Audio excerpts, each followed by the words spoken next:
presence of God is in this place. I can feel the mighty power and the grace.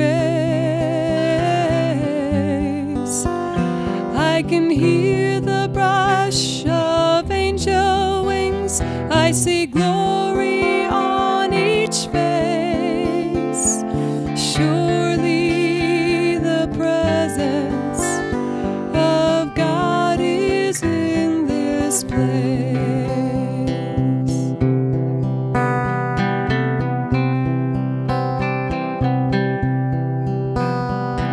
Surely the presence of God is in this place. I can feel the mighty power and the grace. I can hear the brush of angel wings. I see glory on each face. Surely the presence of God is in this place.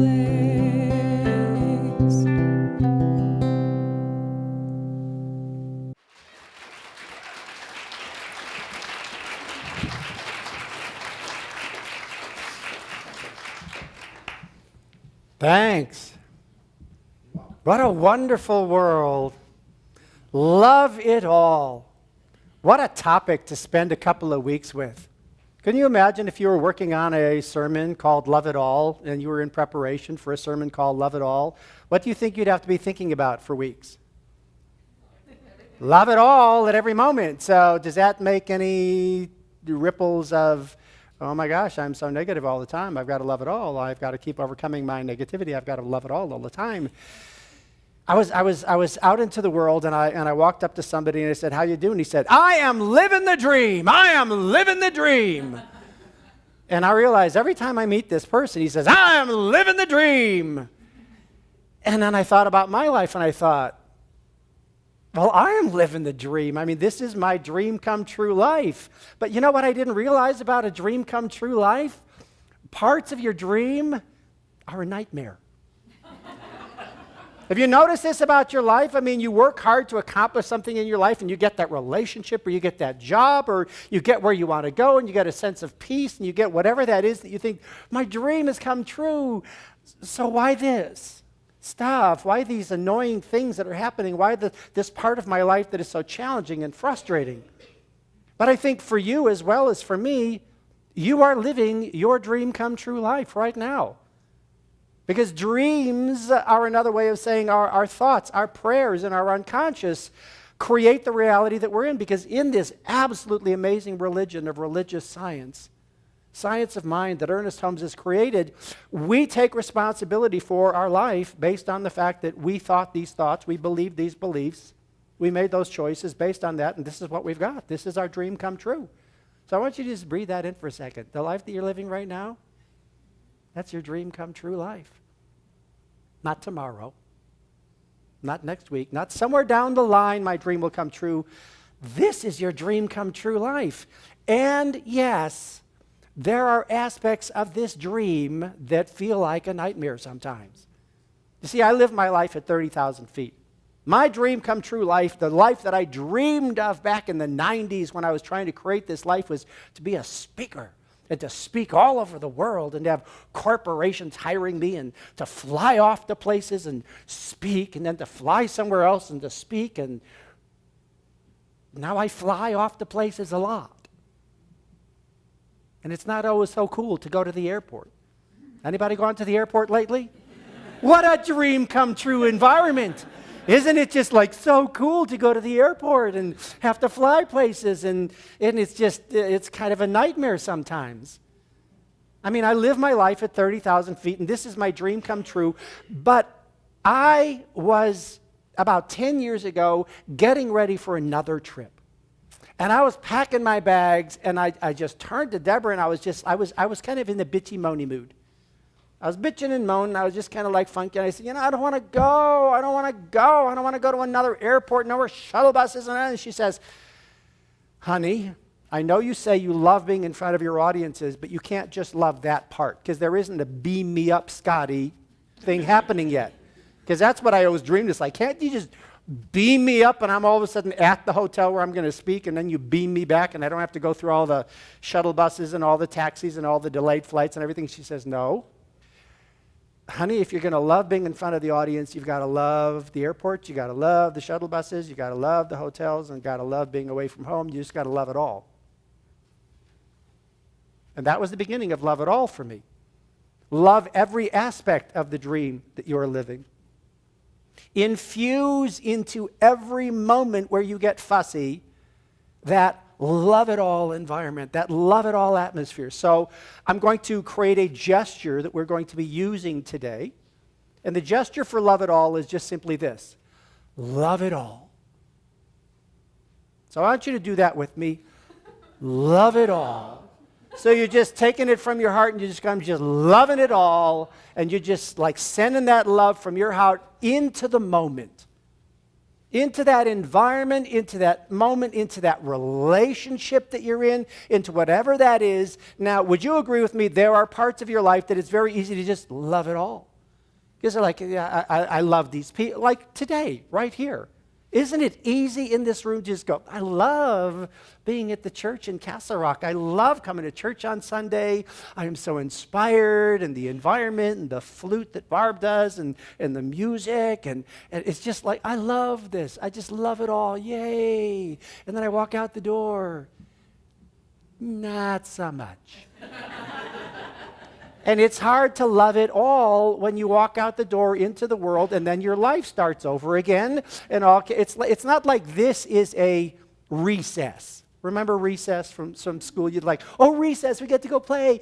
I want to go back to chemistry class. No, I believe to love it all, I have to remind myself on a constant basis, if I'm in a moment and I'm not digging that moment, I can shift the energy of that moment by simply remembering to love it all. So do it with me one more time. Love it all. Now I'm going to give you a way to practice in your car. Because think about what you just did and you're driving down the street and you're getting real funky and you want to love it all and you go, whoa. Ah! And you go off into a ditch. So put your hand on the steering wheel. One hand on the steering wheel. Okay. So you got one hand on the steering wheel. And the other hand, you can just love it all. You could just like love it all out into the world. So if you're driving, depending on which hand it is that you use, you know, it's like you're driving and you find yourself going,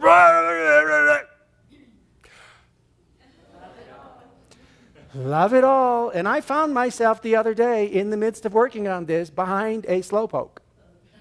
I was on the way to an appointment and I got behind a car and I just thought, do you have an accelerator pedal on your car? I mean, are you just idling forward? What are you doing? And I'm like, what are you doing? Come on, I've got...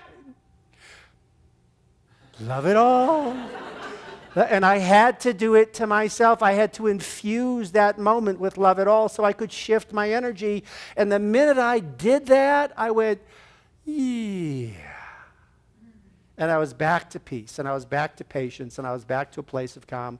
Because we get ourselves all upset, and we get ourselves back into set. We can reset. So I want to read something that I found in my preparation for this that I thought is such the essence of this. It's Ralph Waldo Emerson, and he's considered the father of New Thought back in the 1800s. And this is from his journal from August 9th, 1840. We walked this PM to Edmund Hosmer's and Walden Pond. The south wind blew and filled the bland and warm light the dry sunny woods. The last year's leaves flew like birds through the air. As I sat on the bank of God's pond and saw the amplitude of the little water, what space! The little scudding fleets of ripples found to scatter and spread from side to side and take so much time to cross the pond. And I saw how the water seemed made for the wind and the wind for the water, dear playmates for each other. And I said to my companion, I declare this world is so beautiful that I can hardly believe it exists. To be at such a place of calm and awareness of the moment, to stop all of the activity of going around and to just peer down at the pond and to watch the leaves fluttering through the airs and see how the little breeze creates a ripple. And to have the consciousness to just look at that and say, see, that's loving it all. That's life in its most magnificent expression. It takes a deliberate and conscious effort to be that aware, doesn't it? In the moment that you're in, whatever moment that is, to just stop all the busyness and accomplishment and craziness and just go, what is here in this moment that I can love? Can I love myself? Can I love this room? Can I love this moment? No matter what that chaos is, can I be at peace? Can I love it all? So once more with me, love it all. Because flying at 30,000 feet gives me perspective. I sit up there at 30,000 feet and I'm in a little missile flying through the air and I'm in this weird environment. There's people coughing and there's all kinds of crazy stuff going on. But I also get to look down. And from 30,000 feet, there are no boundaries. You cannot tell the difference between Kansas and Nebraska.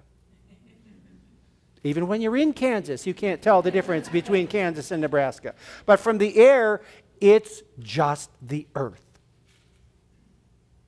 A lake is a lake. A farm is a farm. And because Deborah and I travel internationally, I can look down at Kansas and then I could fly thousands of miles, and then I can look down at Germany, and it looks the same. It's us. And from that perspective, I also get to look down at my life. Because for some reason, there's a psychological thing that happens when you get up there and you're just stuck in that tube for 2 or 3 hours at a time. And you can't do your busyness. You're stuck in a seat. You know what I mean? How many of you know what I mean? You're just stuck in that seat and you're sitting there for 3 hours. It's like, how many times can I play Sudoku? Before it's like, you just go into pondering, or you start dreaming, or you starting to, and all of a sudden you start reflecting on your life. The way you're looking down at the earth, you reflect on your life. It's like, well, why am I so fussy about that? And isn't this what I want? I'm flying to a client to do a speech, to do a training. Isn't this what I want? Then why would I be sitting here on the plane being fussy? Love it all. Do it with me. Love it all. So I want you to take that orange card that you've got that I gave you, the Love It All card, and I want you to turn it over. And I want you to grab a pen.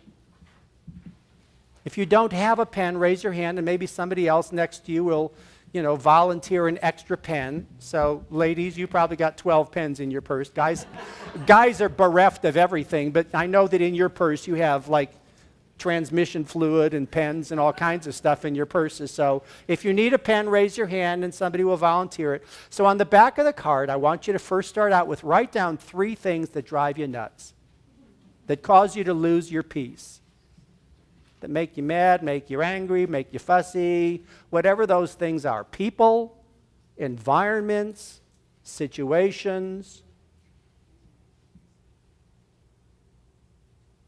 And if you're on the video watching this on YouTube, go ahead and do the same thing. Just like find a place to write something down on a piece of paper. 3 things make you a little bit crazy. So it's a little card that says, love it all.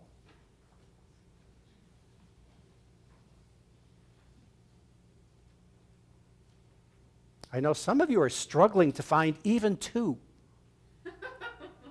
That was a joke. If you want to go beyond 3, have a good time, but you don't need to. So think of an environment or a situation that makes you a little crazy. a space that you might occupy, a grocery store or a Costco or an airport or a traffic situation or just any place where you might be. Think of those people that just rub you the wrong way. Or a situation in the world, politics, a country, the war in Syria, something that's going on that just it causes you to lose your peace. And now go ahead and write down 3 things that are just so effortless to just love it all. There's 3 areas I just love this, and I love this, and I love this. 3 things that just bring you joy.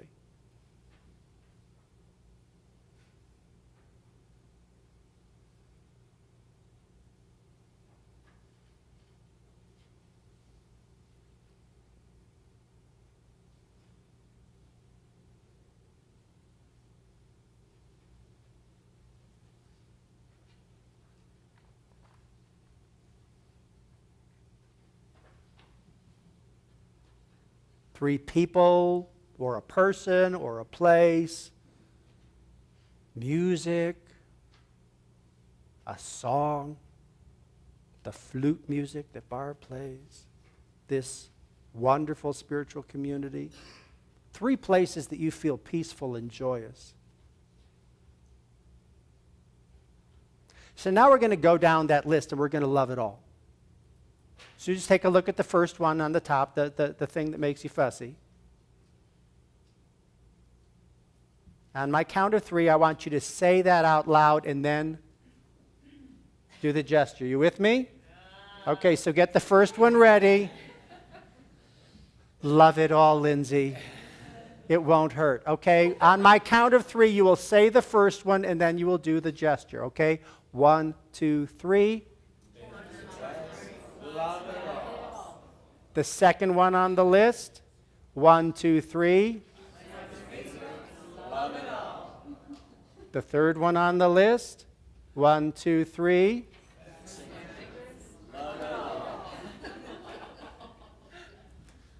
I could feel the energy in the room just going,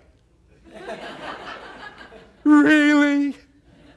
Do you see how it takes deliberate, conscious effort to do this?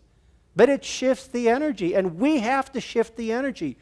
Gandhi says, be the change you want to see in the world. Well, today, be the love you want to feel in the world.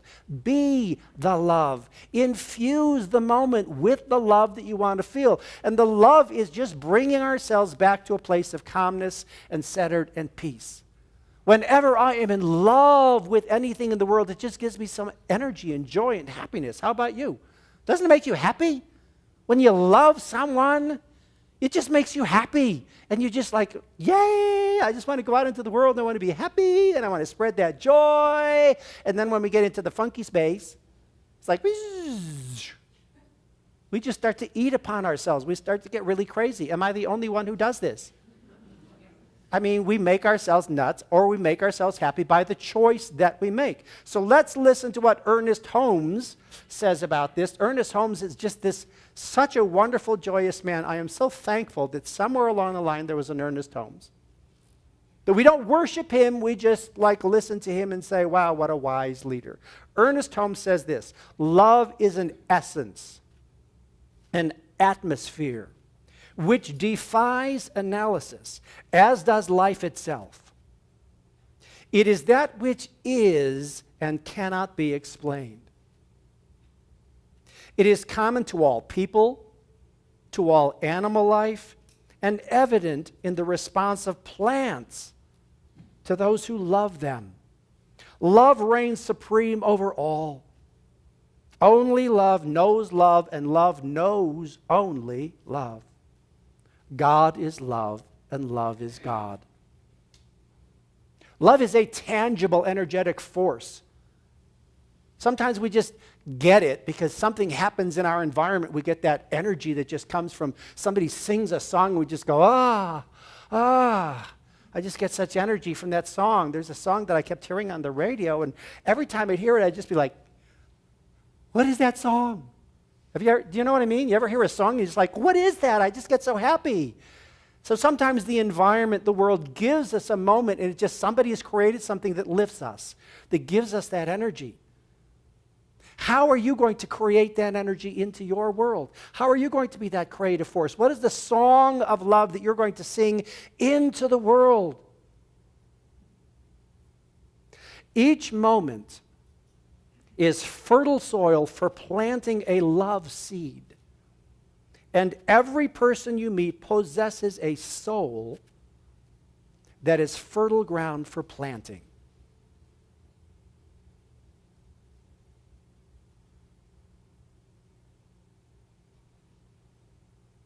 Each moment is fertile soil for planting a love seed. Do it with me. That's how you plant a love seed into the world. You just consciously say, I'm going to love this moment. I'm going to love myself in this moment. I'm just going to send that love into this moment. I'm going to shift my energy. Each moment is fertile soil for planting a love seed, and every person you meet possesses a soul that is fertile ground for planting.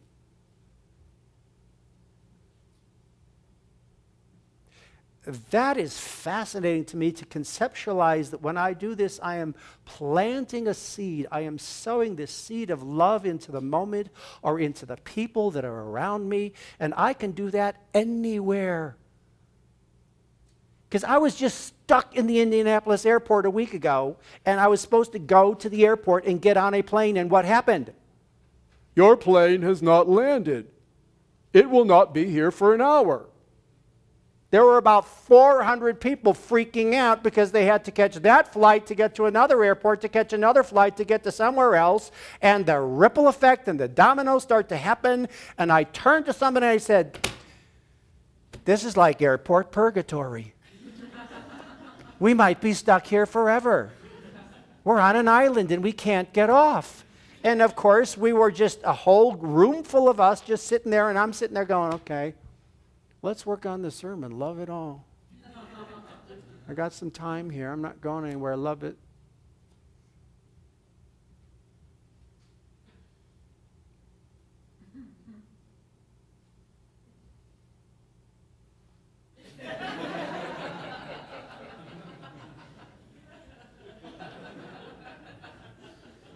And then they said, your flight is delayed again. I went,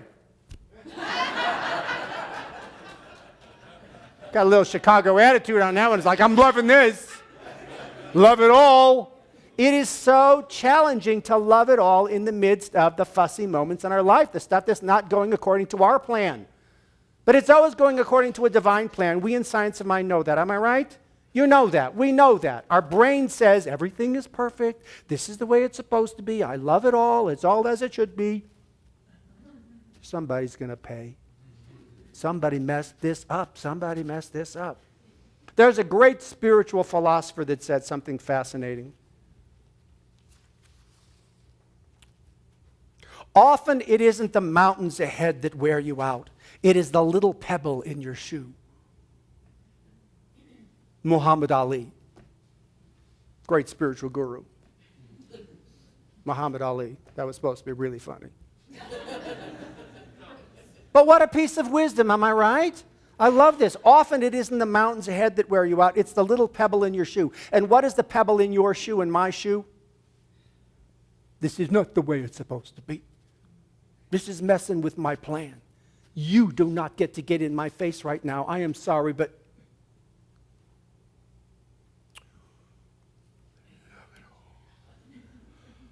and whether you do it with joyous love and compassion or you do it with attitude, it doesn't really matter.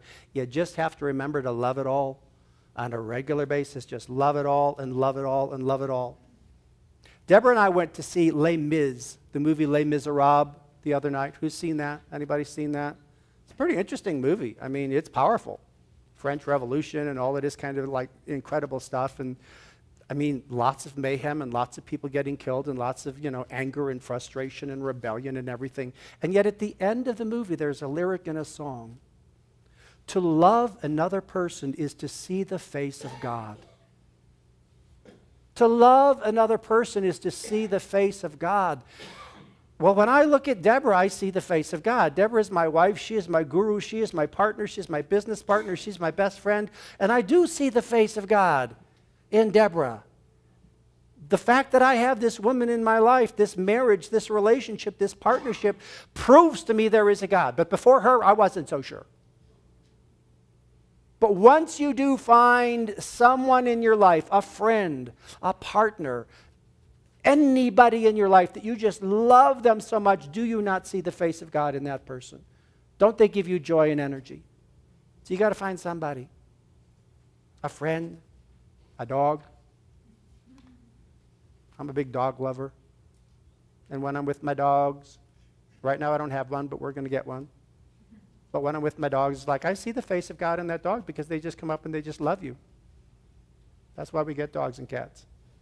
All right, well, dogs.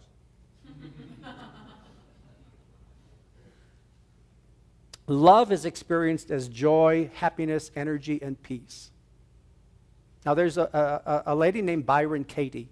Some of you study Byron Katie. Her work is all around loving what is. And she says, I am a lover of what is not because I am a spiritual person, but because it hurts when I argue with reality. So she loves what is because when she argues with the reality of the situation she's in that's not the way she thinks it's supposed to be, it hurts. Have you experienced this as well? Yes? Anybody besides me? Have you hurt yourself by being like so angry at the moment? You just get so frustrated with the moment. It's like, this is not the way it's supposed to be. This is not my plan. This can't be God in action. This is like, oh, come on, really? Really? This is God in action? No, there's a lot of my life I did not live in love at all. I lived in what the hell? What the hell is this? This is ridiculous. This cannot possibly be. Now, at this point in my life where I'm living the dream, it's like now I can say, oh, yes, it did all work out. But what about those moments when I was furious, when I was frustrated, when I was eating myself up? I did not love it all at those places. And now I can remind myself that I could have done that. So you've got to love it all, love it all, love it all. Plant that seed of love in every moment. So I want you to think about this spiritual community for a moment. In this room, in this building, in this group of people.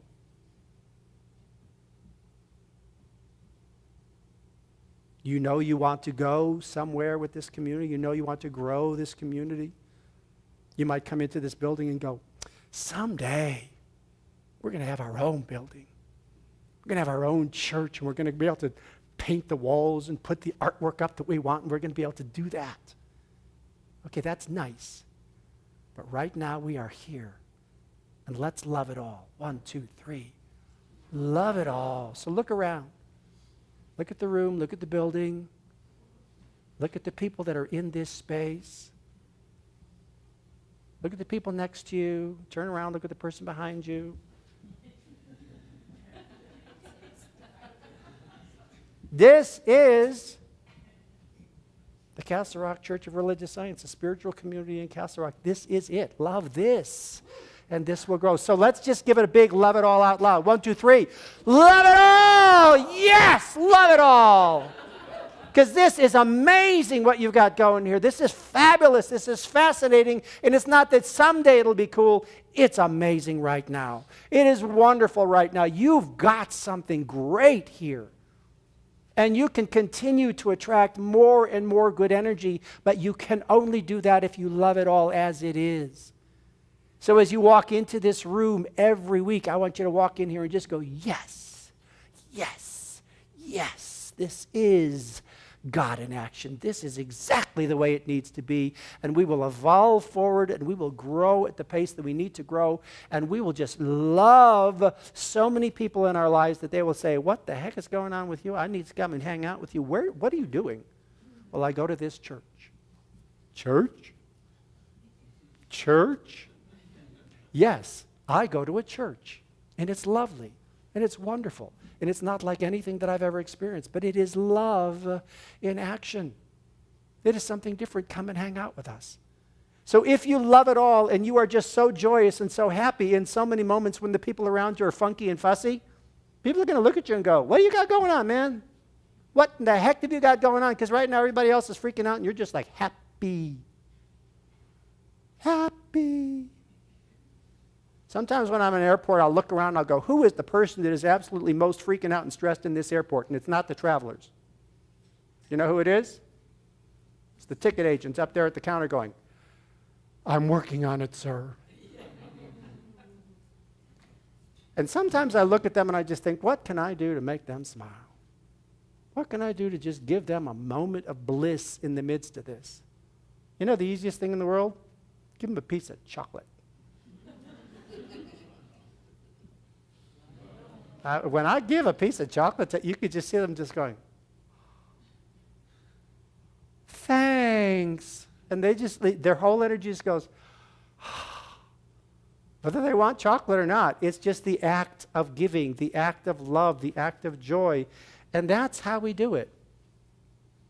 We infuse into the moment a seed of love. We plant a seed of love from our heart into that moment.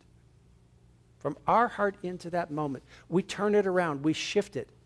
So I want you to start looking at your life from 30,000 feet. Imagine that you're up there looking down on your life. Just do that for a moment. Just take a moment. Look down on your life. And I want you to just, from 30,000 feet, look down and just love it for a second.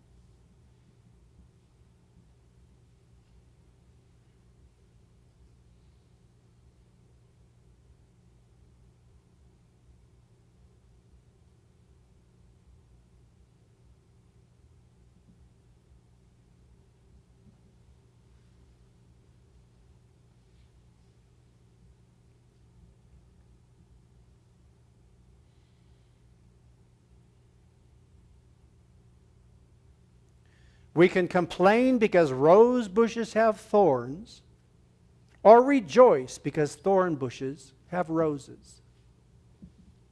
Abraham Lincoln. He was a Republican. He was a good guy. So love it all. Once more together. Love it all. Let us pray.